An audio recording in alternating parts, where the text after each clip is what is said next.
जो तुम्हारा गुस्सा बर्दाश्त कर ले और साबित कदम रहे तो वो तुम्हारा सच्चा दोस्त है। सिर्फ दो लोग मुकद्दर बदलने वाले होते हैं, एक वो जिन्हें वफादार दोस्त मिलता है और दूसरा जिनके साथ माँ की दुआएं होती हैं। जहाँ इज्जत, सच्चाई और खुलूस नजर आए वहाँ दोस्ती का हाथ बढ़ाओ, वरना तुम्हारी तनाई तुम्हारी बेहतरीन दोस्त है। हकीकी दोस्त वो है जो उस वक्त तुम्हें अपनाए जब तुम खाली हाथ हो। दुश्मन का इंतखाब उसकी जेहानत देखकर और दोस्त का इंतखाब उसका किरदार देखकर करो। सच्चे दोस्त की पहचान मुश्किल वक्त में होती है।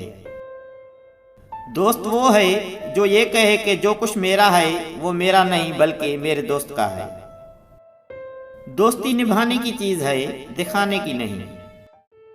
दोस्ती का दूसरा नाम फिदाकारी है। दोस्ती में प्यार और एक दूसरे का एहतराम जरूरी है। अगर ये न हो तो उस दोस्ती से पनाह मांगनी चाहिए।